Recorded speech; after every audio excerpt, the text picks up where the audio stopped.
Salut, salut Véronique. Salut Jean-Baptiste. Comment tu vas? Ah ben, en pleine forme. En pleine forme? Bon, tu es prête pour ce dernier tour sur la thématique du ghosting? Oui, Je te propose que, on resitue un petit peu ce que c'est que le ghosting pour toi. En tout cas, qu'on redéfinisse un petit peu plus le cadre pour qu'on ne parte pas des multiples possibilités de ghosting. Et puis après, on parlera plus précisément du sujet qui nous intéresse aujourd'hui. C'est plutôt comment sortir de là. Donc, je te laisse la parole pour repositionner les choses. oui, oui, parce que c'est vrai que la définition exacte du ghosting, c'est le fantôme, donc c'est la disparition à jamais. C'est quelqu'un qui a investi le lien avec vous. Et alors, soit, on avait dit, hein, soit ça peut être sur les réseaux sociaux, donc à petite dose, soit ça peut être vraiment une relation très investie, et puis d'un coup, voire très fusionnelle, et puis d'un coup, paf, du jour au lendemain, aucune explication, et il devient le fantôme, il disparaît à jamais. Donc voilà, Mhm. donc c'est effectivement quelque chose on appelle ça un passage à l'acte brutal. Et donc c'est violent parce qu'il n'y a pas eu de signe précurseur. Ça, c'est la définition classique du ghosting. Après, moi, ce que je vois beaucoup, et y compris dans ma clientèle, c'est des personnes qui vivent un ghosting un peu moins radical comme ça. C'est-à-dire, OK, on a passé des moments fusionnels, on était investis dans le lien tous les deux, et puis, sans signe avant-coureur, ou alors c'est parce que je n'ai pas vu vraiment les signes avant-coureurs, l'autre s'absente, il fait présent-absent, donc chaud-froid, Mhm. sans donner d'informations.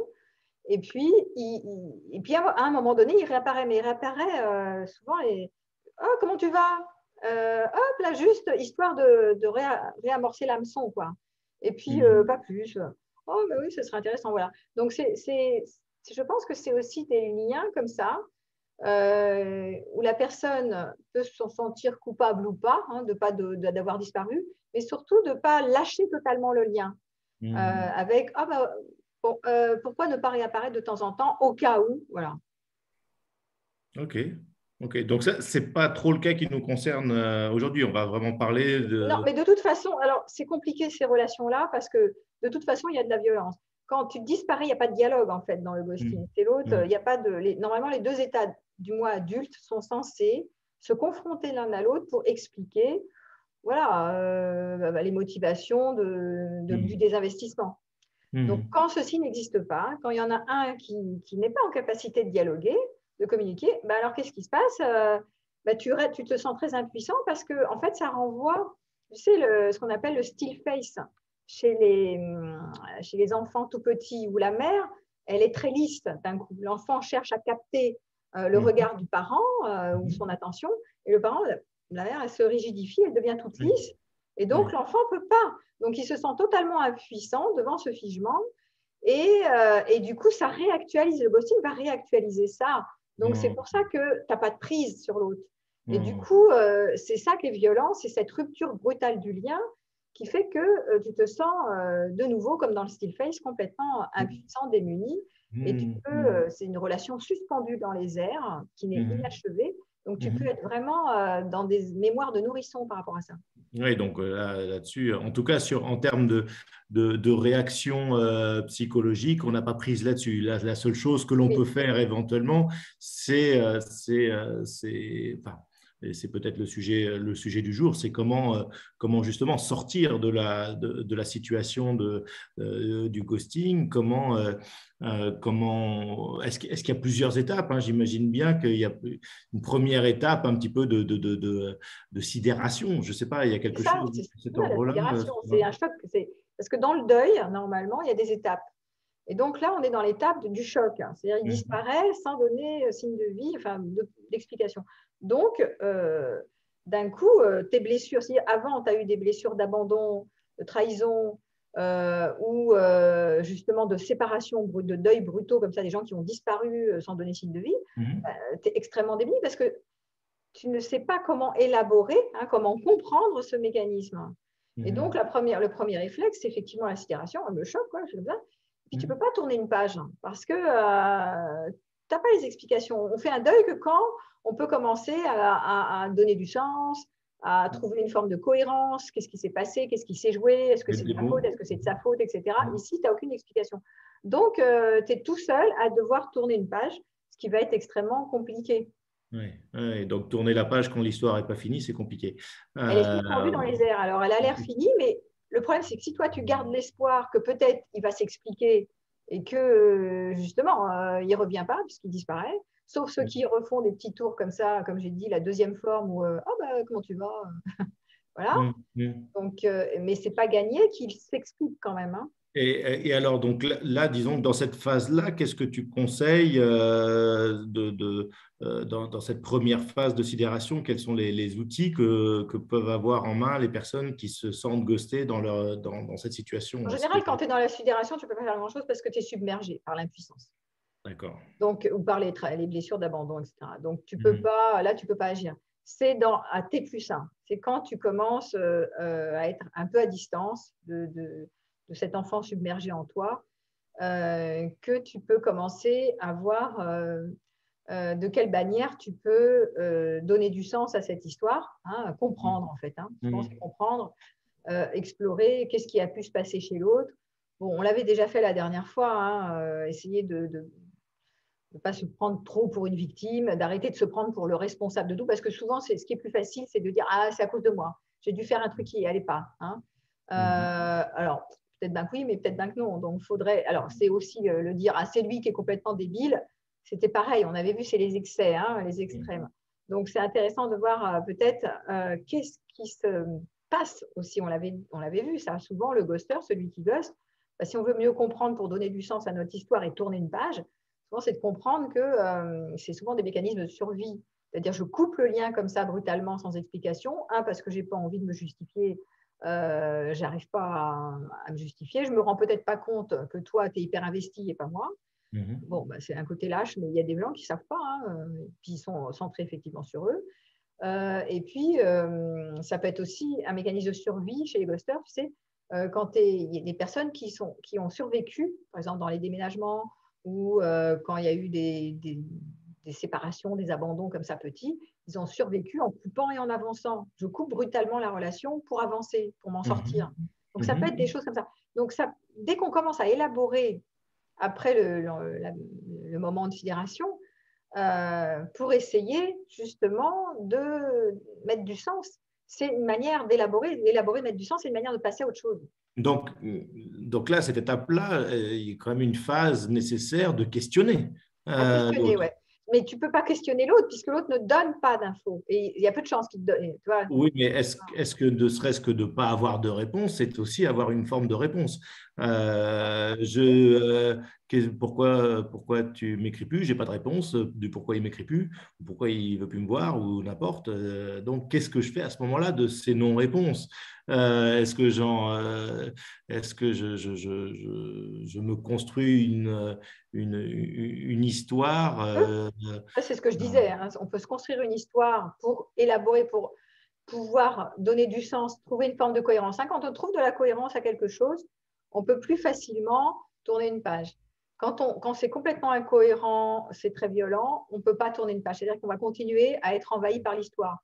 Pourquoi il m'a fait ça? Est-ce que c'est moi? Est-ce que c'est lui? Etc. Le fait d'être envahi fait qu'on ne fait pas de deuil. Faire un deuil, c'est vraiment souvent donner du sens. Ça, c'est une option. Hein. Mettre de la cohérence, élaborer, comprendre pourquoi, qu'est-ce qui s'est passé ou qu'est-ce qui a pu se passer. Bon, ça peut être aussi, on n'a pas vu, tu sais, dans les histoires d'amour, souvent, on ne fait pas les mêmes voyages. Voilà, j'ai remarqué souvent. Alors, on a l'impression qu'on fait le même voyage, on ne fait pas le même voyage. Il y en a un qui peut être très investi et l'autre beaucoup moins investi, mais on ne s'en rend pas compte. L'autre, on ne s'en rend pas compte. Donc, voilà. Donc, il y a aussi à voir aussi, si je n'avais pas méconnu des signes avant-coureurs, je n'avais pas vu voir le faire. Bon, on peut se poser des questions comme ça. Ce n'est pas la peine, effectivement, tu as raison, de passer des heures et des heures à élaborer parce que des fois, il n'y a pas de réponse. Parce que par essence, le ghosting, c'est il n'y a plus personne au rendez-vous, absent. C'est la réponse de fuite, hein, le ghosting. C'est-à-dire qu'on n'arrive même pas à trouver une réponse qui va nous donner l'idée que, ah bah oui, en fait, c'est quelqu'un de méchant. Parce que abandonner, c'est pas forcément méchant en soi, mais du coup, on peut même pas lui dire, ah ben non, mais en fait, c'est un con. Ça peut. Alors, le fait, moi, je trouve ça un peu excessif, évidemment, on en avait parlé. Mais pour faire un deuil, euh, c'est peut-être, tu peux passer par là. Tu peux te dire, c'est un con, il ne me mérite pas, et donc tu peux ainsi tourner la page. À la limite, si ça t'aide à tourner la page, à la limite, on s'en fout ce que tu te racontes. Bien sûr, Même ouais. si c'est vrai ou c'est pas vrai. L'idée, c'est effectivement, bon, il a disparu, arrêtons de garder l'espoir que j'aurai des explications, et tout ce qui va me permettre de tourner la page est aidant. Voilà. Parce que sinon, qu'est-ce qui se passe si c'est très violent et que ça me réactualise des blessures, alors je peux faire une généralisation, c'est-à-dire que je peux imaginer, par exemple, si c'est un homme qui m'a ghosté, que tous les hommes, chat échaudé, craint l'eau froide, que tous les hommes vont recommencer à me faire ça et que j'ai intérêt à prévenir, à être méfiante, etc. Ou à commencer à me convaincre que tous les hommes sont des prédateurs et que je suis qu'un objet de consommation et que je vais me faire ghoster. Bon, alors on peut s'amuser à ça, mais ce n'est pas tellement aidant pour les futures relations que de faire une généralisation. Donc, effectivement, tout ce qui est aidant, c'est-à-dire donner du sens, ça c'est une option, trouver une manière d'être cohérente. Autre option que je peux trouver facilitante, c'est les rituels. Tu sais, les rituels, on crée un rituel pour dénouer les liens. On se sépare, quoi. Parce que là, il y a une séparation qui n'a pas été faite, puisqu'il n'y a pas eu d'explication adulte. Donc, comment on peut dénouer le lien et se libérer du lien? Souvent, on peut faire des rituels, ça existe très souvent en thérapie, on fait ça, pour permettre tu vois, au deuil de se faire. Donc là, tu vas prendre un objet symbolique qui te rappelle à la personne qui te ghoste, et puis tu le piétines ou tu le mets Non, dans… alors là, ça c'est un peu… tu m'as fait du mal, je te fais du mal. C'est pas ça, c'est pas le truc des Oui, non, mais bisous, l'idée, c'est aussi de détruire, c'est-à-dire couper tout objet se couper de tout objet qui, dans la symbolique, il y a aussi le fait de, il est mort pour moi. Si je veux tourner la page, parce que la question, c'est est-ce que je veux tourner la page Bah, aussi? il faut tourner la page parce que sinon je suis Il faut tourner envahie la page. et ça n'a aucun intérêt de rester sur quelqu'un qui a disparu, qui ne met pas d'énergie dans la relation. Je suis toute seule dans le bateau, ça n'a pas d'intérêt. Et tu penses qu'il y a, dans la majorité des cas, même voire dans la totalité des cas, il n'y a pas de retour en arrière possible. Il n'y a pas la Sauf la deuxième forme. Alors, des fois, il y a 3-4 Sauf la ans deuxième après, tu en forme. as un qui arrive, qui se culpabilisait, là, Ouais, qui dit oh, coucou, je suis vraiment désolée, je m'excuse, je ne me suis pas rendu compte, etc. Mais c'est rare. Il y en a qui reviendront jamais. Donc, ça arrive aussi. Bon, voilà. Et sur la première forme du ghosting, on va dire que la possibilité de reconstruire quelque chose après avoir vécu ça, c'est peut-être même pas forcément une bonne idée. Bah, peut-être pas tout de suite après. Enfin, ça dépend de la violence que tu subis. Si c'était une relation qui était très, très investie pendant des années, bon, tu ne vas pas faire du remplacement à la seconde. Il y a un deuil à faire de la relation pour pouvoir Passer à autre chose. passer à autre chose. Parce que sinon, tu es toujours envahi par le dernier en date. Donc, voilà, il y a aussi reprendre confiance en soi. En fait, il faut transformer la douleur et puis mettre du sens, clore, passer à autre chose. Mais pour clore, ces histoires de rituels, ça peut être une bonne manière de faire.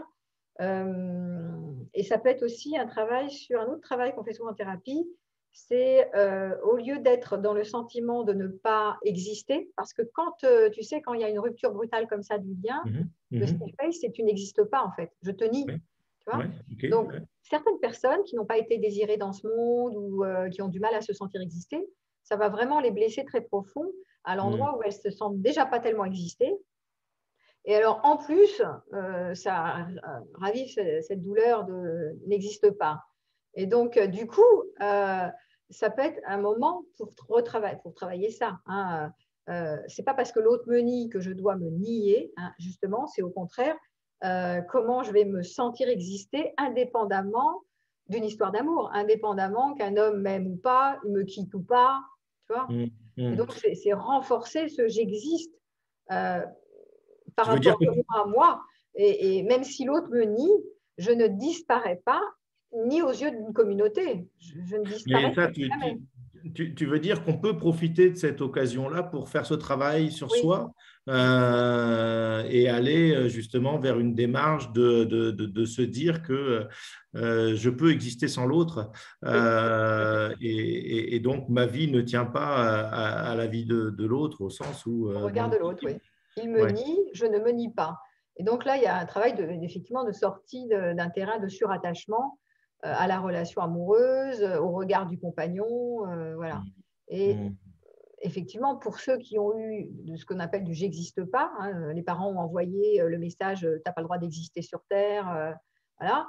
Donc ces enfants qui sont arrivés au monde, ils ont des difficultés d'incarnation et ils ont du mal à se. Alors ils vont choisir des partenaires souvent qui vont les retraumatiser, c'est-à-dire Mm. ne vont pas assez leur donner d'attention, donc ça va Mm. réactualiser je n'existe pas bien dans les yeux d'autres. Mais la solution de facilité qui consiste à choisir un partenaire amoureux pour se sentir exister, c'est la mauvaise manière. Donc, eux, ce sont des victimes c'est des victimes potentielles du ghosting en plus, tu vois. Ouais, bon, en même temps, en disant ça, tu pointes du doigt l'essentiel de la culture amoureuse de notre société occidentale, où l'autre est sa moitié. Euh, Oui, bah, comment? c'est très dangereux, justement, hein. Il n'y a pas plus dangereux que d'être la moitié de quelqu'un d'autre. T'imagines? Oui, mais bon, c'est quand même, il y a Oui, mais quelque il faut chose. arrêter. C'est Bien, extrêmement dangereux, on est d'accord. C'est surtout ne pas faire ça. Encore plus si tu es construit avec un n'existe pas à l'intérieur de toi. C'est un Hmm. danger, tu n'as pas le contrôle sur l'autre. Et donc, Donc, tu es potentiellement la victime d'un ghoster, ça. Imagine comment ça va te raviver cette blessure de j'ai pas le droit d'exister si tu me regardes pas. Donc, c'est toute la petite histoire de l'enfant qui se remet à jour en plus.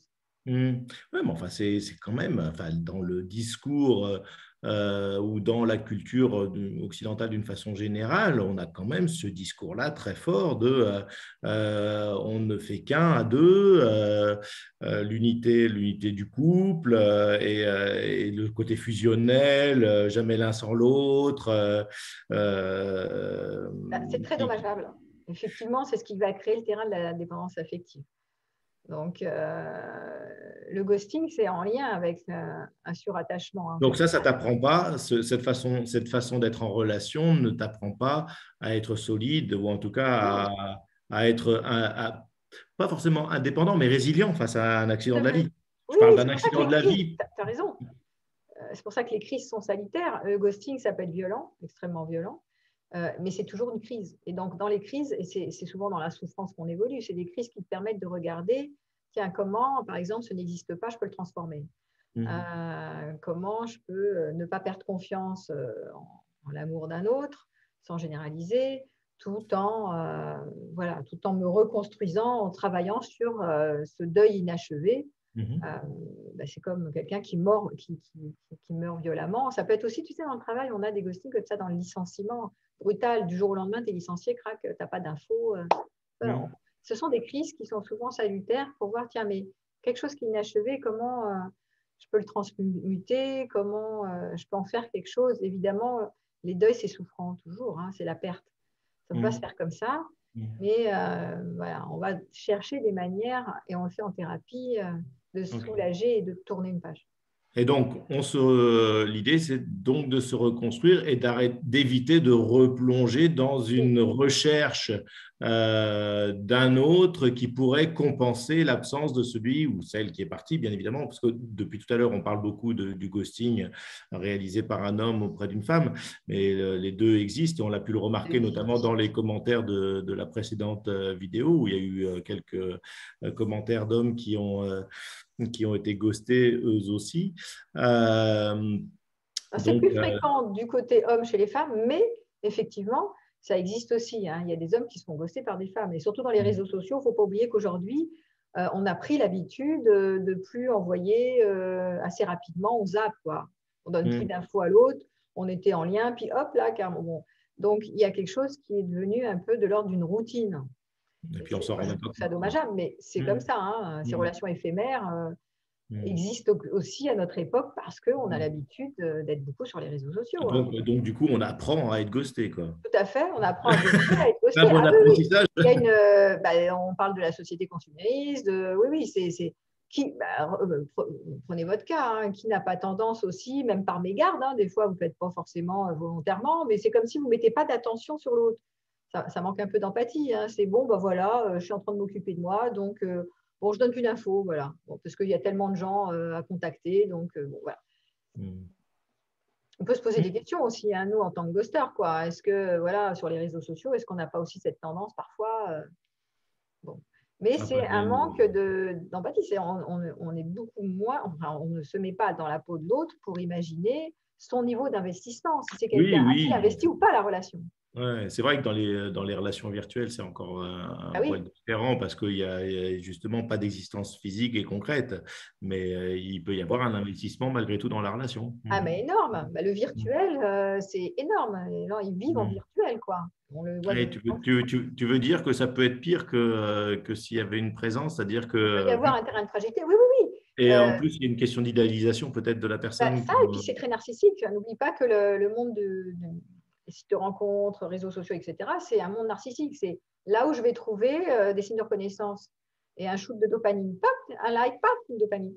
Et Mhm. donc, c'est hyper narcissique. Donc, si on est en manque de narcissisme, c'est-à-dire qu'on a une estime de soi un peu faible, on utilise beaucoup les réseaux sociaux pour rehausser l'estime de soi, mais c'est hyper fragile parce qu'il y a plein de ghosters dans tous les sens. Enfin, je veux dire, c'est vite fait de ah oui, oui, oui, t'es merveilleux, t'es beau, t'es un, et hop, t'es disparition. Donc, comment on va gérer ces problèmes narcissiques Mhm. dans l'immédiateté, hein, parce que c'est hop, hop, l'immédiat, crac. Donc, Mhm. c'est à examiner tout ça. C'est pour ça que Mhm.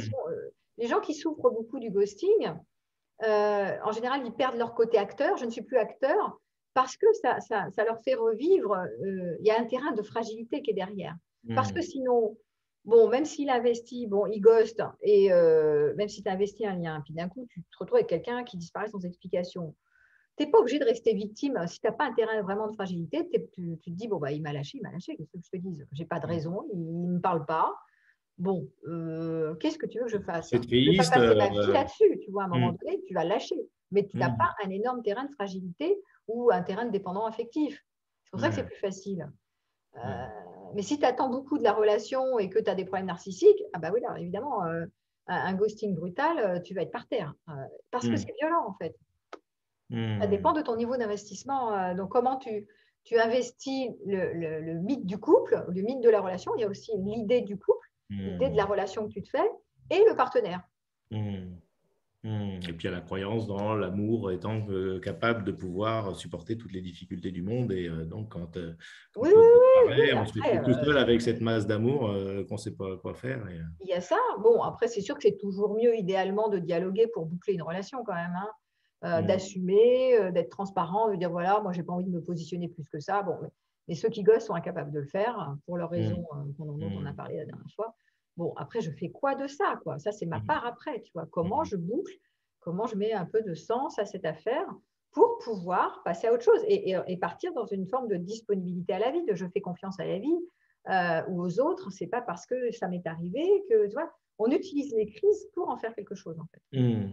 Ok, donc si on arrive à se dire, bon, il m'a ghosté, mais bon, il y en a d'autres, un de perdu, 10 de retrouvé, Ça, c'est c'est la manière de gérer. J'ai c'est toujours une géré comme manière, ça les relations. C'est c'est pas une non plus manière de forcément la gérer. panacée, hein.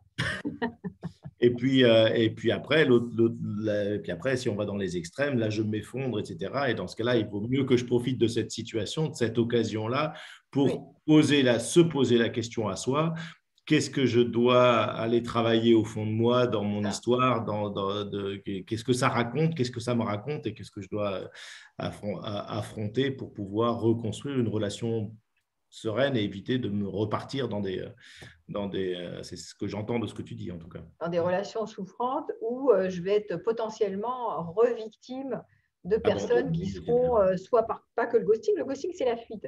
Mm, Après, tu as les réponses d'attaque. Tu as des gens qui sont agressifs, qui prennent le pouvoir en te drivant, en te dirigeant. mm, Donc ça, c'est encore, on verra, ça, c'est d'autres choses. mm, Là, on était sur je suis victime de quelqu'un qui a la réponse de fuite.